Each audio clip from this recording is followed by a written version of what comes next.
Hello and welcome to the Midnight Choir, the Rover Media's podcast where we inform you about incredibly important news, such as the Alberta Premier has decided to ban many wind turbines because she doesn't like how they look in the open prairies.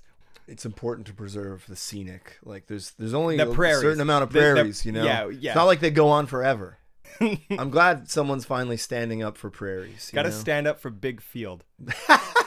I like that. Yeah. What else are we talking about today, Chris? The alarming findings inside a mass shooter's brain. Just stop giving people guns. Like, why are we doing these super elaborate studies about, what if science could intercept, or like, what if a strand of fiber in someone's DNA could, like, why are we... Are people genetically predisposed to be like, murderers? Just stop giving people guns. Like, you're the only country where this happens all the time. That's the Onion article every single exactly. time. Anyways, yeah. I saw that in the Times, and it's like, guys, can we stop pretending that it's any other reason than, like, there are gazillions of guns that you could basically get in a vending machine. And now, the other great article from New York Times this week was billionaires have potentially solved the housing crisis. And you want to know how they're doing it? They have decided this one guy, he created a firm, because you got to make a separate company from yourself in order to avoid taxes. Yeah, of course. And he's bought up massive amounts of land in the Bay Area and has been constructing housing there for people who want to live in his city. So it's going to be a new city that only this billionaire owns. Okay. That you can live in, and that will solve the housing crisis. What do you have to do, though? Like, I don't know. What does he get out of this? I mean, he probably gets a lot of money. Yeah. I mean, I'm getting it's like government subsidies, but is he also like maybe cloning you? Oh, you know what? I originally thought this your was genes. Exactly. Yeah. I thought this was like that Michael Bay movie where they clone people, and the clones are just like they exist so that the original person the can island. get the island. Yeah, with Ewan McGregor. Exactly. Dude, that movie's sick. It's a very handsome movie. Ewan McGregor and Scarlett Johansson. And it's horrifying. It's straight up horrifying. It's a scary ass movie. All right, so on to real things that we want to talk about. First, I wanted to say thank you for listening to us. This is Chris's pride and passion that the Rover Media is an exemplary group. I'm not actually technically part of it. I'm just a friend. So I'm allowed to boost it as much as I want because I'm not biased because I'm not working for you. So you haven't been paid. Yeah, exactly. Without payment, I have no bias. Yeah. You know what I mean? So thank you so much for listening. If you want to help us out, and we desperately need your help, okay? We're poor. we're super broke. Leftism does not pay. I'm going to tell you that right now. Please go rate this on iTunes, on Spotify as well. The more you rate it, the more visibility we have. And the second thing is, please share this with your friends. If you have people who would be interested in this, please share this. The media network, the Rover Media Network, is a very independent group. It's completely funded by readers. And a lot of our ideas come from readers, and a lot of our contributors are former readers. So we please ask that you share it with people who might be interested in this. We know that this could benefit people, and we want this to grow. So thank you so much. For now, I would love to hear what you're writing this week. What you're releasing this week, Chris. The piece that today we published on our website. Part of our mission is to promote French language writing and to expose more anglophones to francophone culture. And so in French today, we published a 3,500 word piece on women in fighting. And these are women who fight boxing or MMA or what? Kickboxing. Okay. And Muay Thai. And these are women who they fight in the ring, but they fought to just be accepted in their sport. A lot of them are activists. They're super kind people in a world that's it's not always easy to navigate as a woman. It's by my good friend and collaborator, Katia Briand. She spoke to... her last name is Briand. Briand, yeah. That's amazing. Katia M. Briand. She spoke to... she spoke to some trans fighters. She spoke to Morgane Pouliot. Her name's Tiny Tank. I've seen her fight. Tiny Tank is a monster in the ring, but out of the ring, super kind. That's comes from a family of women who have always fought for the poor, for people who are vulnerable. So it's a real heartwarming piece, and it's a really good exploration of what does it mean to be a woman, and what does it mean to be maybe queer in a space where it's not always super safe to be queer, and how are they changing the culture? And I absolutely love it. If you know me, and we know each other, but if anybody else does, I'm obsessed with kickboxing, and that's how Katia and I became friends, and this is one of the proudest, like this is the proudest I've been of us in a while. Like I love this piece. So cool, dude. I love the sort of community building that Katya did to make it happen. And I'm just so fucking proud of her, dude. You know? And so it's in French today. It's in both languages on the newsletter today. And then, and today it will also be published in English a little later. So, that's something I'm super excited about. And it's an example of like, this doesn't happen if we don't get people supporting and paying for the rover. And how can they sign up for this? Yeah. So you go to therover.ca/support-us, or just go to therover.ca, sign up for the free emails. You don't have to pay for shit yet. Just see if you like it. And if you really like it, and if you want to support it, and if you want more of these kinds of pieces where like, look, Katya's worked on this piece for 6-7 months. We spent $700 on film and development alone because all the pictures for this story are in 35 millimeter black and white film.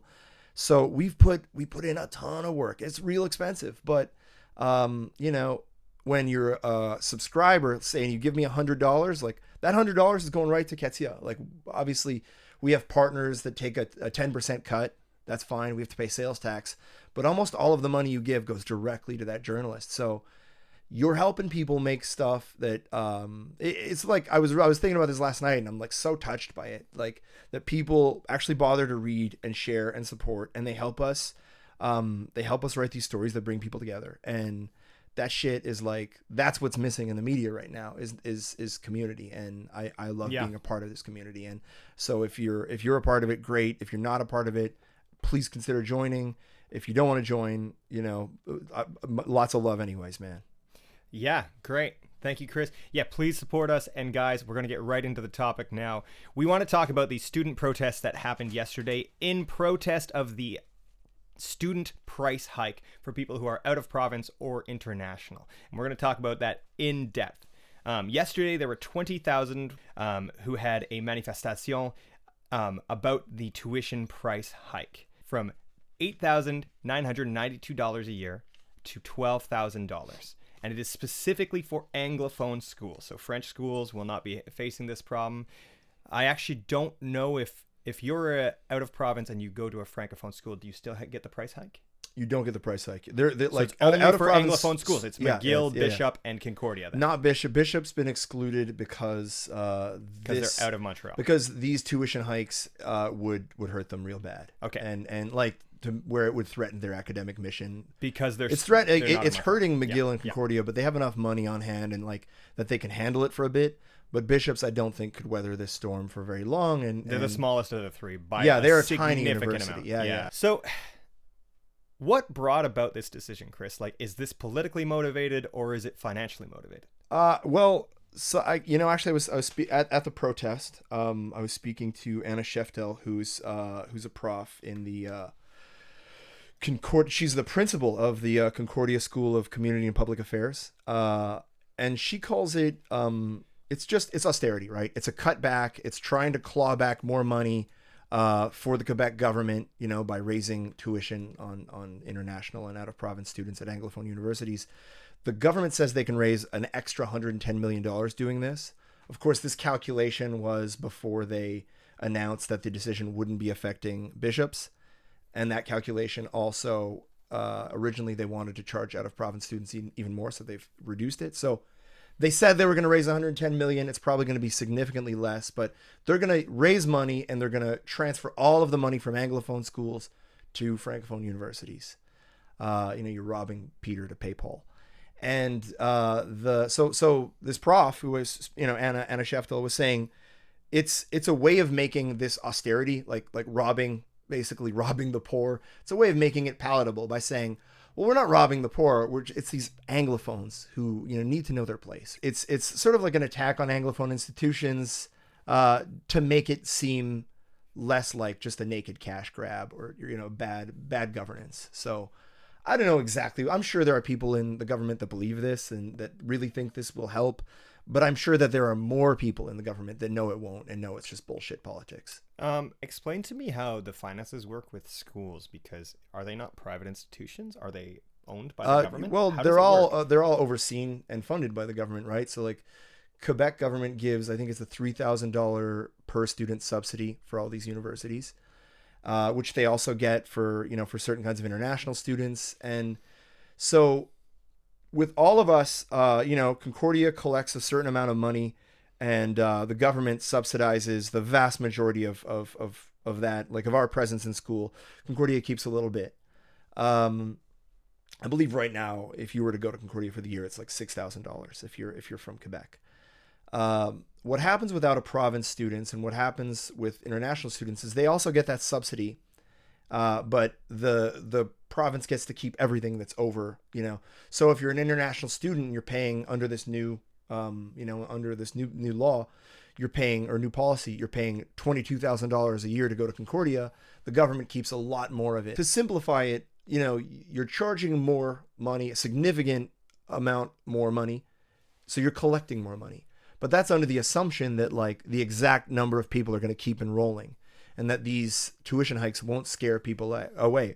The thing is, they already are scaring people away, because we're seeing pretty significant drops in applications at McGill University and Concordia. Do you have any statistics on the amount? I do. How much are applications dropping by? Do you have stats on that? All right, so the latest statistics at Concordia this year compared to last year, applicants from the rest of Canada down by 23%. 23%. Mm-hmm. International undergrad applications down by 12%.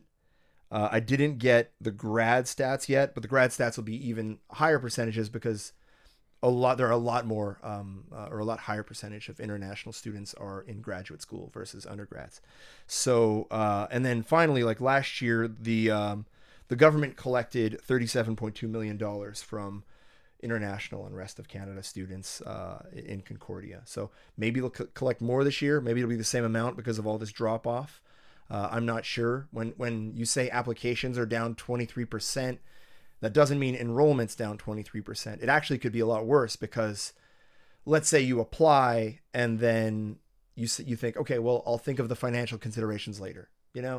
I'll apply first, and if I can afford it, I can afford it, and if not, I can't. So you get your acceptance, and you think, you know what, I can't, or I got accepted somewhere else, or whatever. So we might see a drop as high as 40 or 50% of it's a huge amount. It's a huge, and at Concordia, you have the engineering and computer science students. Something like in the master's program, like half of those students are international students. And this is a degree that creates a kind of specialized worker that is overwhelmingly in demand in Quebec. And I was speaking with the president of the ECGSA, that's the student association. Yesterday, his name's Siva Kumar Darapu, and he was telling me that like he's taking French lessons. He loves it here. He loves the culture. He wants to respect the culture. He wants to be a part of the culture. And he has a job, and but it's getting so intense that he just doesn't want the trouble. So he's going to move to Ottawa. So Ottawa gains an extremely skilled worker, someone who's so involved in his community that he's the president of his student association. Like, if I'm an employer in Quebec, I want someone like that. I want someone like that working with me. What's happening, I think, or what's going to happen, is we're going to lose a lot of this talent. And it's not that there aren't Quebecers that aren't, good enough to do this. It's that the demand is so big right now everywhere for skilled labor, and we're just not meeting it with the people we have here. Can you please give us the thing that a lot of people might not have context for? If you moved here in the past 10 years, I was over in Gatineau area, so it's I remember all this, but in 2011, 2012, there was student protests.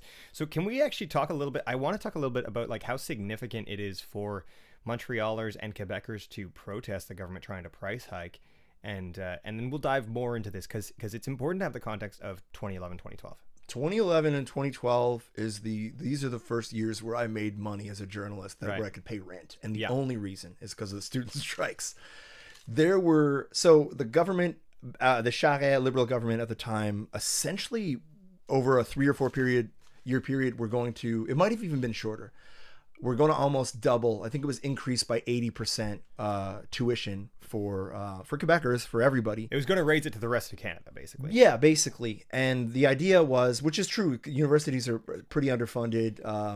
They have to go to the charitable and private sector a lot, and industrial sector a lot to get funding for research and stuff. But so he imposes these huge price increases, and sparks the biggest mass mobilization against the government that outside of the recent public sector strikes, I don't think, definitely the biggest student opposition to the government in Canadian history, maybe North American history.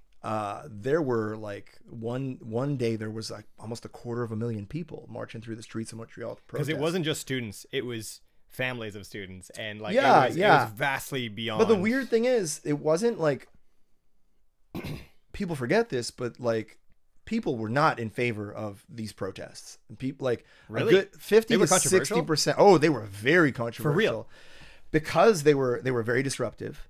Right. Well, the protest. They that's the whole idea of a protest, right? They were disruptive. A protest is not disruptive, it is ineffectual. And you're right. It's like if only Martin Luther King would have been more reasonable. That's it. Like, that's what people conservative moderate usually say, but it's they're like don't be violent, but also don't be non-violent. Just don't be. So with the context of the Quebec protests against the student tuition hike in 2011-2012, what does the government say in reaction to this, the committees that are like looking at this law that is being passed in the tuition hike? Do you seem to recall that there was actually there was support for an increase? Maybe not the exact increase the government wanted, but there was like institutional support for an increase because there was such a bad funding problem in the universities. And like the whole point of Quebec making tuition as low as it is that it's a value that we have, right? Is that it's not so much about how much money you make. It's about the kind of life you can live and doing something that can either give back to society or participating in higher learning, not as a way to get a good job, but as a way to advance the intellectual mission of this province. And the Liberal government, the PQ government, the CAC government, they all know since then that like, it's just bad business. Like the universities need more money. It's and they're going to try and claw that back wherever they can.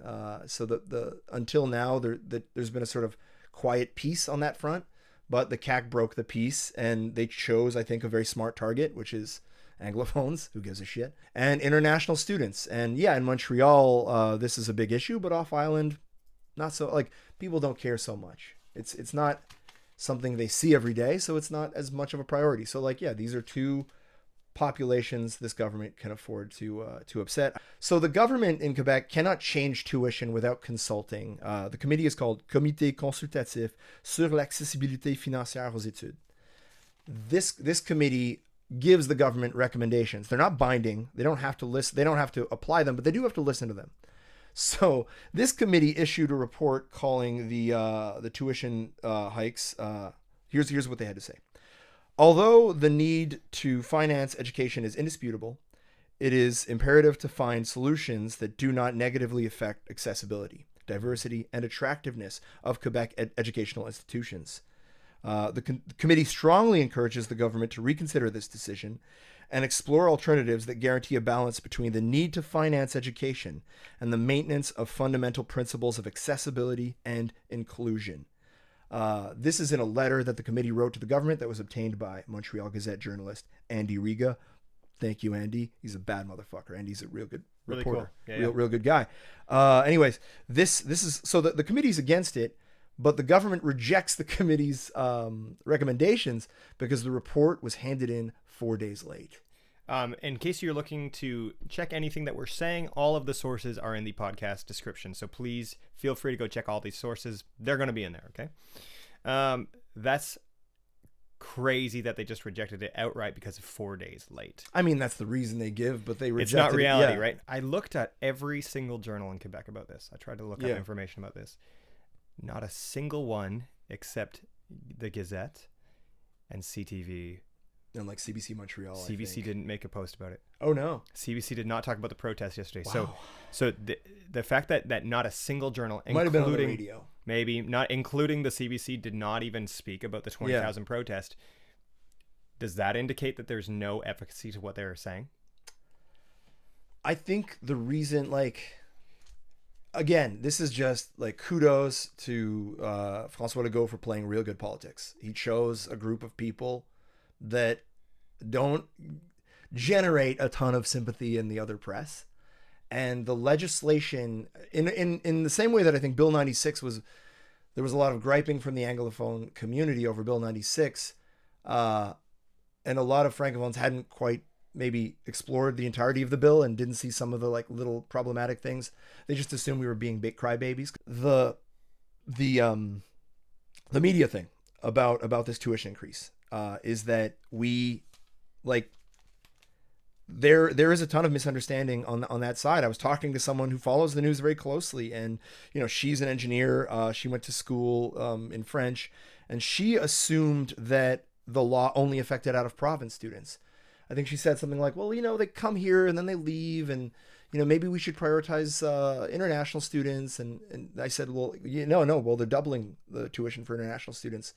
And she said, oh, I didn't know that. Like, so a lot of basic information isn't making its way to the other but why solitude. Why are journals not covering it? Like, you'd think that this it's would not be a sexy important. story. It's like it's kind of a boring story. It's I think there might be some bias that, like, what, we don't particularly care if the anglophones cry and whine about this. I know, actually, no, there has been, I say all this, but there have been some excellent columns. I was thinking chronique, the French word. There's some excellent columns in La Presse about, like, okay, one of them was like the anglophone hunting season must be open, or it's like open season on anglophones. They gave a shit a couple months ago when the tuition was happening, the hike was happening. Yeah. But the fact that there's but they won't follow the minutia. minutia. They won't follow them. It's not maybe so much for their audience. I think it's too bad because it's a pretty tangible example of this government doing something against the recommendation of experts that will probably harm our local economy, and that will create a bunch of havoc and deteriorate the quality of education at an English university. Like, this is important. This is a huge attack on two very important English institutions that have produced some of the best academics and some of the best minds to come out of this province. Is McGill not the #1 research university in Quebec? I think it is, but there's a lot of international money that gets poured into McGill. I think McGill has a lot of prestige in the rest of Canada, the rest of North America. Maybe not all that money is deserved, but McGill brings in a ton of research money to Quebec and runs two of the best hospitals. Yeah, Stéphanie Gramont in La Presse pointed out a really significant disparity in the way that this law is presented and what it actually does, or the efficacy of it. So one of the modifications the CAC has made to how we integrate immigrants is that the government has made it easier if you apply to certain programs. If you're an international student, they've made it easier for you to make your way into the sort of as a permanent resident. And that's great, but only for Francophone universities. And even if your first language is French and you go to McGill and you want to stay in Quebec, you don't get the shortcut. Even if you can speak French fluently and pass all of the French exams, you don't get the shortcut if you went to an anglophone university. So it's kind of a shakedown. It feels like a shakedown, which is why the Concordia and McGill are suing the government to stop this from happening. Carrying on from there, okay, but what you're saying is not completely true, because a lot of international students are not getting a price increase. You're right. And specifically, it would be the French, the Belgians, they have none. Yeah. And a certain portion of 56 countries. So small selection. The French and Belgians, what tuition do they pay here? They pay the out of province Quebec rate. Okay. So not, but the previous one. Yeah, they won't get the 12 grand. They won't get the 12 grand. They'll have $8,992. Cool. Okay, that's the exact price that they'll pay every year. And French and Belgians, as well as 56 other countries, which have a selection and a limit. So there's a quota that they can reach, and the government has an agreement with these 56 countries, and they're not all French speaking. And in these 56 countries, the local government, so let's say Morocco, chooses who gets to go with that tuition. How many people in Morocco? I think. So I actually have exact stats on this for a few countries, and I got this from the CBC. Okay, so French and Belgian, they all keep that tuition. Okay, there's 90 Moroccans, 83 Algerians. I believe this is for either this year or next year. It should be next year, I think, because the article was talking about the price increase. So 90 Moroccans, 83 Algerians, 65 Tunisians, 52 Senegal, 50 Mexicans, and a bunch of others. But those are the kind of the largest groups that are going to be coming. So the fact that there's Mexicans, there's Chinese who get to come for that. I think it's 150. It's 100. Yeah, it's the highest of any other group. So 150 Chinese who get to come for $8,992. So, which indicates to me that the price hike has nothing to do with language, which is, I think, something we need to talk about, because if it doesn't have anything to do with language, is this about separatism? I think it's as always, it's about Quebec having more control over what happens within its own borders. I think it doesn't hurt that it's picking a fight with the rest of Canada. We've seen, because of a lot of these fights over Bill 21, over and because the Trudeau government's super unpopular right now, and a series of small and large disagreements over federalism, you're seeing the percentage of Quebecers who would support like a sovereign Quebec. I think it cracked 40% and up for the first time since the 90s. Since the PQ was, so 2008. Yeah, like around that kind of time when the PQ would have been in the conversation. No, actually, the 2007 2008 was not a very good year. So like 2012, maybe it was around there. Like it's coming back to the point where like, okay, well, maybe we can start having this conversation again. But 40% does not a country make. It's still just 40%. But these are exacerbated 51%? Sorry, I'm not sure 51% could make the country. I mean, that's another conversation. Right? like you would need 80% plus, I think, to make Quebec its own state. Can you get 80% of people to agree on anything? No. Yeah, but making an entire country, you'd need at least that much to make it stable. A fucking meta conversation about like. But that's what this schooling thing is. Yeah. Right? Well, it points to this meta conversation, doesn't it? It does, in the sense that, I mean, it's going to come down to, over this lawsuit, once again, it's going to come down to the Charter of Rights and Quebec pushing as hard as it can to get away with violating the Charter of Rights, or to get as close as a violation as they can without quite crossing the line. Yeah, I mean, it's our position within Confederacy has often been twist Ottawa's arm until they give us what we want. We have a lot of leverage. And I think that we see the future of Canada, a country that's going to grow very quickly over the next 50 years.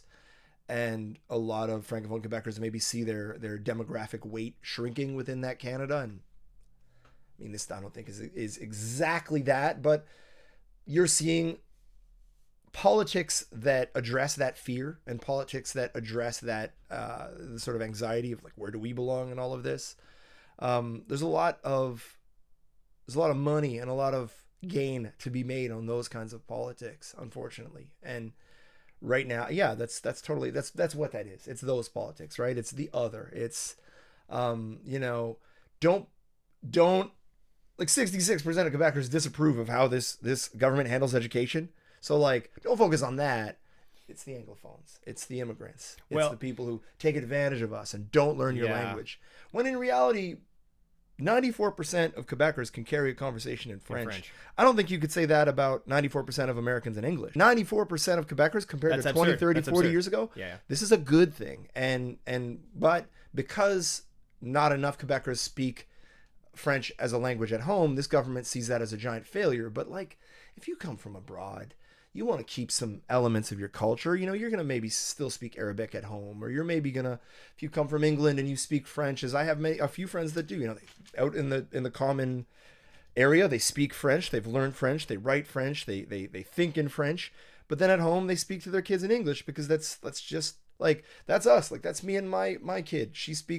I speak to her in English here, but out there everything's French. And but she speaks both languages simultaneously. Yeah, that's right. Every sentence that Wednesday says is literally 50% English, 50% French. It's adorable. Okay, I want to push back against you a little, just because I don't like straw man arguments, and I feel like if you set up too much from one perspective, you get a straw man argument. So one of the biggest arguments for this, and I think it's a pretty valid argument personally, and you don't have to agree, but so I want to hear your thoughts on this, is one of the biggest reasons for housing increase in prices is literally international students and out of province people coming here because of the cheaper housing. Well, and then you have people willing, like a lot of my friends who are French and or Canadian who are from out of province are willing to pay absurd amounts of money for a terrible place in a way that people wouldn't be willing to if they were Quebecers. Well, yeah, I think It's a bit of an easy scapegoat. People will say that sometimes without acknowledging that a pretty good percentage of those students stay on university, like in student housing. So that we tend to forget that. And we also tend to forget that the housing crisis is very much manufactured by people who flip houses, by landlords who have been rent evicting people, by an out of control real estate market that's forcing, over leveraged property owners to come up with ways of getting rid of tenants who aren't paying enough rent, doing slight modifications to the apartment, jacking rent. Like there's a whole system in place that is driving these rental increases to where I don't know that 10, 20,000 students ultimately is what makes the difference, especially if you consider that a good chunk of them are already in student housing. So look, it could be a part of the symptom of the problem, but I don't think the students are the problem. Okay. The other thought that kind of like struck me as I saw all this is the anglophone, and I think it's less international. It's specifically anglophones from the rest of Canada. Yeah. Being very unwilling to learn French. Yeah. And I'm going to be honest with you, as somebody who speaks French fairly well, and you do too, get over yourselves. Like that's what it feels like. You know what I mean? Like I worked hard to learn it. And so like I understand when people are like, well, okay, do your French classes. Like shut up. Yeah, two things can be true. It can be true, and I believe that there are people in the rest of Canada who resent Quebec in a way that is like irrational. Like Albertans. Oh man, I was in Saskatchewan once, and we were riding around with like the mayor of this small city, and at the time there was a rumor that like if Justin Trudeau didn't do well in the federal election, I was following Justin Trudeau, a very important reporter. This is before he was the prime minister. When he was running for office, there was a sort of rumor going around that if he didn't do well, he would be replaced and as leader. And one of the names being kicked around was Denis Coderre, the mayor of Montreal at the time. And I remember kind of like, wanting to seem cool, like I'm an insider, got to sharing this with the mayor, and the mayor's like, that shit would never fly out here. We would not vote for a francophone. Like, we're not gonna. The way he said it was like, we're not gonna vote for another French prime minister. And it's like, first of all, French, like that's a very like, yes, I know the language they speak is French, but they're Quebecers. I mean, Canadians. Say that to a Quebecer. You might, but no, there's an irrational, like, I've almost gotten into a fight with a member of a certain criminal organization because he said some shit about my mom who is French, specifically about her being French. Like I've seen that resentment, and I've seen that, like, but I think that's our parents, and I think that's our parents' parents. There are people like that are our age, but there are fewer and fewer people like that are our age because we don't necessarily have those cultural battles in our DNA. We don't care so much about this. We have other interests. Young sovereignists aren't as obsessed with like all this identitarian stuff that the older sovereignists are. So there's a laziness, but I don't think that it has to do with, like, I don't think this solves that. I don't think this addresses that. I think this is more anecdotal than anything else. And like McGill and Concordia they made an offer, a counter proposal to the government, where they went back to the government and said, okay, forget about the hikes. What if we include compulsory French course for Canadian students who are not Quebec residents? Offer more immersive internships in the regions, so then the regions get specialized workers and the students get to be immersed in French, because if you're in Montreal, everybody can speak English. You're not going to learn. So they also offer to organize more cultural activities and develop programs with businesses and cultural organization to solidify ties between francophones in Quebec and international and out of province students. So something very concrete was put on the table and it was rejected. I get this image of the Anglophone who is stubborn and refuses, and I share that frustration because those people exist. But I think that we're assuming everyone is like that, and we're not giving people a chance to come here and learn and fall in love with the culture. That is how some of Canada's greatest bands were founded. People come to study here, they stay here. That is how we've had a lot of great intellectuals, encrust themselves into our cities, is because they came here as students. And to me, you're taking something very special about Montreal. It's universities. Like, what other major city in North America has, I think, 5 universities? not very many. I think outside of Boston, we are, and maybe the Bay Area. We're one of the biggest. We're one of the biggest university For hubs sure. in Canada, in North America, and perhaps even the world. As much as people like to complain about lazy arts students, like when you go home tonight after work, like what are you going to do? You're going to listen to music on your way home, and you're going to fucking hopefully listen to this podcast, but you're going to listen to music, you're going to watch TV.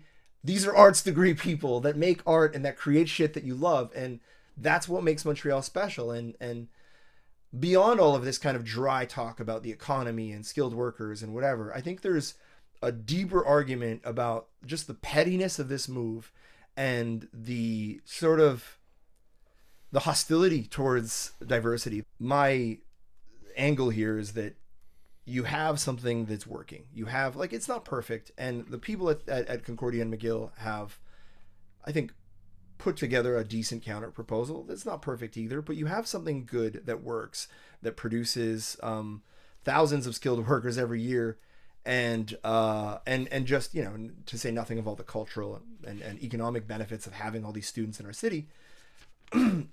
Don't monkey around with that. You know, like, it's maybe like they are a pretty significant part of Montreal's economy as well, and when you start to monkey around with that, like you're creating, you will create a series of unintended consequences you probably, you know, none of us can think of. I think Quebec has we have a tradition of being academically minded since the Quiet Revolution. We want to be a hub for learning in North America, in the world, and this hurts that a great deal, and it makes us look regional and petty, and I don't think it's in keeping with the spirit of what this province is, and who we are as a people. Because I think we can be a very welcoming and kind people if we choose to follow the good path. Right. No, that's a really good argument. Like it's kind of a fallacy to say, well, other places have it worse, so why does it matter if we do? It's like, well, no, why would we want to get worse? Yeah, well, it's that's like a fallacy, during the right? Bill 21 argument where it's like, well, you know, if you don't like it, why don't you go to Iran? Like, why are we comparing ourselves to to a theocracy? Yeah, or, you know, like in the States, like as debt forgiveness is becoming a conversation, people who are like, well, I had to pay back my debt, but it's like, but don't you want your kids to do better? No, I want everybody to be as fucking miserable as I am. Right. That's so it's like, it's not really my argument that, well, the other provinces pay more is kind of an invalid argument, just based on the fact that don't we want the province to continue to do better? Yeah. Right. Yeah. So I really see your point. I think you have a strong argument against that. Like, why give up something that was good in the first place? I don't know, man. Politics. This stuff, it feels like it's written on the corner of a bar napkin, because it always comes out when they're doing shitty in the polls. It always comes out when they, you know, there's always like a new identity issue to throw at them. The budget came out yesterday. 11 billion. 11, and you know, significant cuts in elder care, cuts in education, cuts in all these places we can't afford to cut. Like, there's no meat left; it's only bone. So, yeah, it's a way for them to change the subject, I think, and they're very good at that. But you know, eventually you do have to govern, and you know, I think this is the mandate of the CAC learning, that eventually you have to govern, and a lot of its supporters learning that you know, just being angry is not governing, and just feeling aggrieved, though often valid, is not you know, it's not a political philosophy. Yeah. I think you're right. Sometimes I am. Anything else to say, my friend?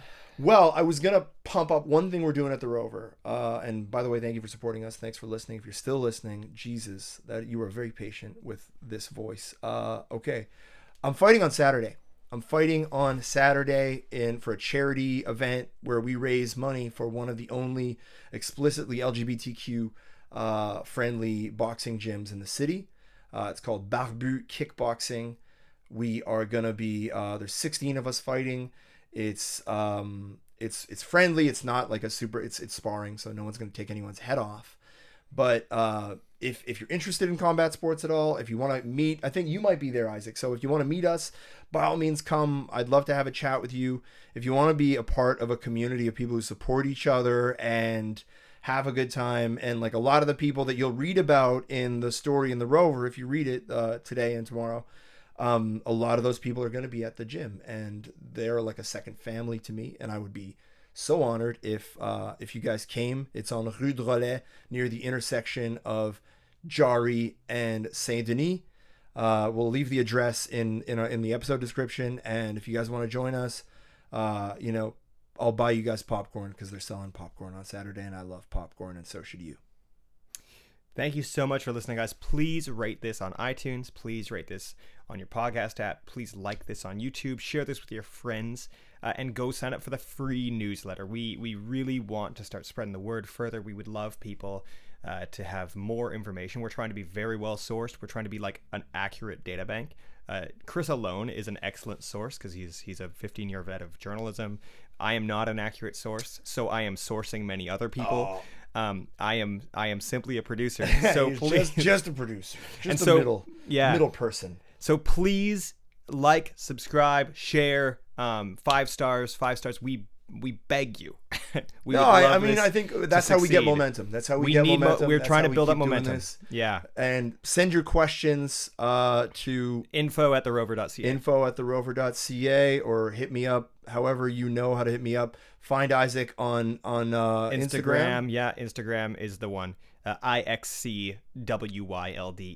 It's a very strange way of spelling it. That's what you get for being non-binary. I love your Instagram. It makes me laugh all the time, and I love you, Isaac. I love you, man. I love all you guys for listening. Thank you so much for listening, guys. Have a good night.